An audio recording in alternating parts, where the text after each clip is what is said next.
Thank you very much. It's very good to be following Elizabeth. I'm interested in the same sorts of topics that she is, using somewhat different data. So she has laid a lot of valuable groundwork. This is a collaboration with a number of lawyers and economists and psychologists in the United States. And we're interested in the same sorts of questions. We want to know what makes people happy, and then also sort of how we can better formulate public policy in ways that will increase levels of happiness. So I'm going to skip over some of this. So this is all part of the field of hedonic psychology, the study of what makes people happy and unhappy. And our project is to take what we can learn from hedonic psychology and apply it to legal and policy questions. So we're going to use different data that Elizabeth referred to. These are survey data from very large panel surveys that a number of countries take. So in the United States, on the far left, the General Social Survey. This is a survey of several 100,000 Americans that they take every year. So it's very, very detailed data. The problem is that it's infrequent, one of the problems Elizabeth pointed to, only yearly. And then the British do a similar thing. They have a British household panel survey. Again, it's a very large sample of people living in Great Britain, but only once per year. And these surveys ask many, many different questions. How much money do you make? Are you married? Are you divorced? Are you healthy? Are you sick? If you are sick, what sort of sickness do you have? And then they ask also, all things considered, how satisfied are you with how your life is going? That's our subjective well-being variable. It tells us something about how that person's life is going according to their own estimation and how happy they are. And of course, these data are all self-reported. These are people who are identifying how happy they are. So of course, we always have to be a little bit skeptical when people self-report what they say about their own happiness. But it turns out that these data that they report, I'm not going to show you these slides, but the data that people report about how happy they are pretty well correlated with objective outside indications of how happy people are. So if you ask someone, how happy are you, and then you ask that person's friends, they will give you the same sort of answer. You ask the person's wife or husband, they will give you the same sort of answer. If you ask how happy people are and then you actually count the number of times that they smile in a given day, those two things will be very well correlated as well. So we have reason to believe that the data are fairly reliable. Okay, so what can we do with data like this? Well, one thing you can do is you can calculate gross national happiness. This is what the country of Bhutan famously did. Tried to add up all the happiness in their country and find out how happy they are, sort of like gross national product, but for happiness instead of wealth. So that's Bhutan. And there's the leader of Bhutan saying gross national happiness is more important than gross domestic product. And of course, there was a movement towards gross national happiness in France also. Here's President Sarkozy approximately 8 years ago saying a great revolution is waiting for us. We should count gross national happiness instead of gross domestic product. Many people pointed out this was not an entirely straightforward thing to do at that moment. This was in the middle of the worldwide financial recession. And so one reason to start counting happiness instead of income was that many countries, including France and the United States, were not doing so well when it came to income. Okay, we can do that, of course. That doesn't necessarily tell us very much about policy. So the question is, how can we convert this into something useful for making policy? Well, we can actually start counting up how happy people are in various different ways. This is actually data from New Zealand. New Zealand also conducts a similar survey, and we can sort of try to figure out which types of people are happy in which particular ways. And when we do that, we can form charts like this. So the chart on the left, it just shows happiness. The top line in orange is happiness. The bottom line is financial situation.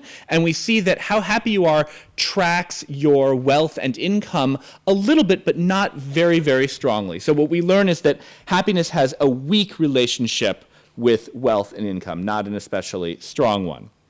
Okay, so what are we going to try to do with this? Well, so our goal in terms of policy is to think about what we call the value of a statistical life.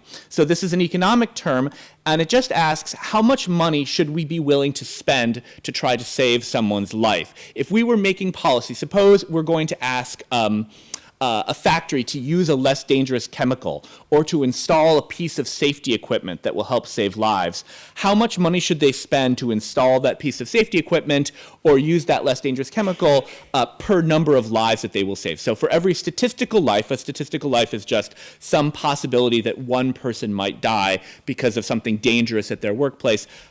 What is the value of that life? How much money should we spend? It's of course, there is something odd about putting monetary value on life, but on the other hand, we would not want to spend $1 trillion or €1 trillion to save one person's life because we could do a lot of other things with that money. So we have to ration our resources and think about exactly how much we want to spend. So we want to think about the value of a statistical life. So how do economists think about how much it's worth, how much they should spend to save a life now? Well, usually what they use are what's called revealed preference studies of workplaces. And there are problems with this, however. So what they do is they look at someone who has a dangerous job. Let's say a construction worker who has some risk of being injured while they're constructing a building. And they ask, how much more do we have to pay that person to take that dangerous job compared with a very similar job that's not quite so dangerous? And that extra amount of money that we have to pay them, we use that money to figure out exactly how much that particular worker values his or her own life. There are problems with this, though. One is a problem of information. We have to assume that the worker has a sense of how dangerous their own job is. And of course, people probably don't know that. If you're a construction worker, are your chances of dying 1 in 10,000, 1 in 100,000, 1 in a million? People probably don't know very well. Secondly, it depends a lot on how much wealth you have. If you're very wealthy, you will demand a lot more money to take a dangerous job. If you are relatively poor, you will demand much less money. So it depends a lot on whether we're looking at workers who are wealthy or workers who are poor.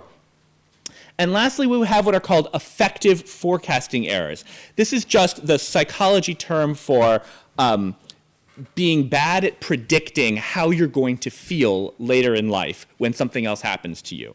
So we might ask people, how much extra do we have to pay you to take a job where you might become injured, you might injure your arm and not be able to use your arm any longer? Well, we're asking people to imagine what their lives would be like if they couldn't use one of their arms. And people might be very bad at imagining that because they've never experienced it before. And we have a lot of data that shows that people are bad at guessing how they'll feel about something like that. Okay, so all of these studies are very highly inconsistent. Whenever we try to figure out the value of a statistical life, we get numbers that are all very different from one another and highly unreliable. So what we're trying to do now instead is we're going to use something that we called well-being analysis to try to analyze these same sorts of questions. And we're just asking people to describe exactly how they feel now. So we're going to use the data that are on the General Social Survey and the British Household Panel Survey, in which all we're asking people to do, not to guess how they'll feel in the future, not to estimate how dangerous their jobs are, just to tell us how much money do you earn right now and how happy are you right now. Okay, so the value of a statistical life. So this, in 1995, what's cut off, it says EPA, the Environmental Protection Agency, which is the agency in the United States in charge of environmental safety and health, estimated that the value of a statistical life was $6.8 million.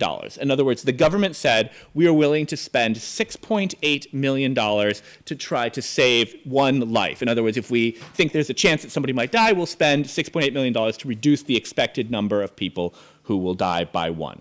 The current value is $7.4 million from inflation from 1995. So we're going to do something different. We're going to use just an ordinary least squares, very simple regression using subjective well-being data from the General Social Survey. And I'm going to sort of switch here and see if I can get a version of this that's not cut off. Okay, here you go. Maybe this is better. So we're going to use subjective well-being data from the General Social Survey. And when we run a regression, what we see is that happiness is correlated with very slightly with changes in income. So as your income increases or decreases on a logarithmic scale, your happiness changes with a coefficient of 0.11. Okay, so we can try to use that. So here's what we're going to do now. We're going to calculate your lost well-being from a premature death, and we're going to do this in what we call well-being units.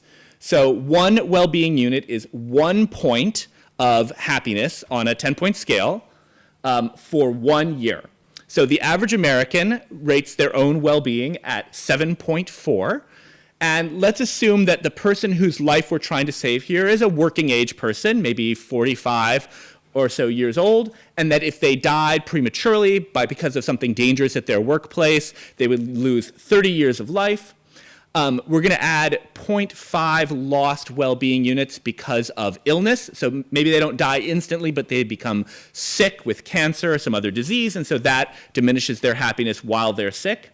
And so the total welfare loss from the lost life is 7.4, which is their average happiness, times 30 years, plus 0.5, or 225 well-being units that they're going to lose. So that's what we're calculating. That's the amount of well-being that someone loses if their job causes them to die prematurely. All right, so now we have to turn this into monetary terms. So the median American household income in 2015, $56,000. We have to make a couple of assumptions. We're going to assume that someone has a 1 in 100,000 chance of death. And so we're going to set the loss of happiness due to the income that they might lose. So in other words, they're going to pay to save their own lives, equal to the loss of their happiness that they might suffer if they had a 1 in 100,000 risk of loss in life.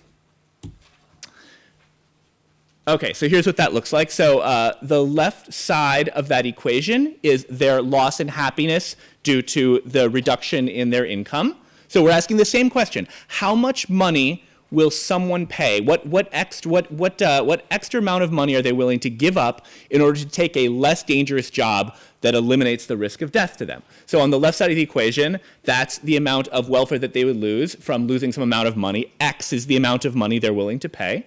And on the right side, it's the negative 222.5 lost well-being units divided by the 1 in 1,000 chance of death. And when we solve for X, we get X is equal to that person is willing to pay $1,130 to eliminate their 1 in 100,000 risk of death. And that implies that they value their own lives at actually $113 million, which is a lot more than our government says that their lives are worth, which is $7.4 million. And so what this is telling us is that when we actually look at how much happiness people give up when they lose a little bit of money versus how much happiness they would lose if they were to lose their lives, that money is not worth nearly as much to them as the government thinks it is, or as the studies that people do in the workplace would reveal that it is. Okay. So now we can take that value and turn around and do public policy with it. So what the government does now is they use something called cost-benefit analysis, where they turn suppose we have a new policy. We're going to make factories safer by forcing them to switch to a safer chemical that won't endanger their workers or other people who might ingest the chemical. The government will look at how much it costs to switch to that chemical, and then also look at try to turn the benefits of switching into some amount of money. So cost-benefit analysis was instituted in our government by President Ronald Reagan, but it's actually been affirmed by every American president since then, including Bill Clinton and Barack Obama. So it's something that has a lot of political support from all political parties in the United States. So as I said, the methodology is to turn everything into monetary terms. So we're going to change that. We want to do well-being analysis and use these sort of happiness or subjective well-being data instead. And we're going to translate all of our policy outcomes into well-being units, which I've already shown you. All right, so I'm going to do this with an actual regulation, a law that was created by our Environmental Protection Agency. This is a pulp and paper law. Apparently, when you manufacture paper, it's very dangerous. You have to use these very dangerous chlorine chemicals that when they get into the water, they can cause cancer and kill people. And so in 1998, our Environmental Protection Agency told the companies that were manufacturing paper that they had to use less dangerous chemicals. So the EPA looked at 3 possible options. They just called them A, B, and TCF stands for total chlorine free. Just means no of these dangerous chlorine at all. there are some costs, there are some benefits. The important thing is that it's more expensive to use the safer chemicals, but also it saves lives. Fewer cancer deaths from the chemicals getting into the water and then getting into fish that people eat and then people ingesting them. So here's the cost-benefit analysis that the Environmental Protection Agency did. These are all in millions of dollars, all these numbers. The costs are at the top, then there are a few benefits, and then the second row from the bottom is the value of a life according to the Environmental Protection Agency, so $6.8 million. And then at the very bottom, that's the number of lives that we would have to save with this law in order to break even, in order for, according to the government, the value of the lives saved to be at least equal to the cost of implementing the regulation. And the important point, I'm just using option A, which was the sort of least restrictive regulatory option. The important point is that sort of bottom left corner box, you need to save 35.2 lives.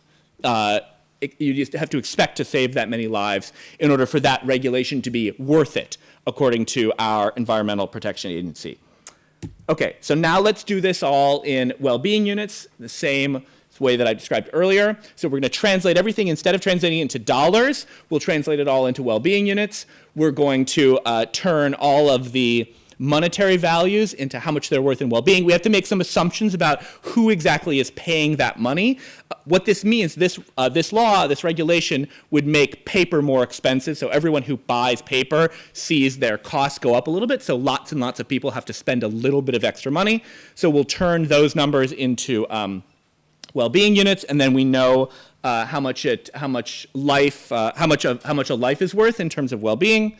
Okay, so here's the same thing. So we have the costs at the top, and then we turn those costs into lost well-being units, and we'd see that this, because people would have to pay a little bit of money, they'd have a little bit less money to spend. That would reduce their well-being by 680 well-being units. This is across the entire nation.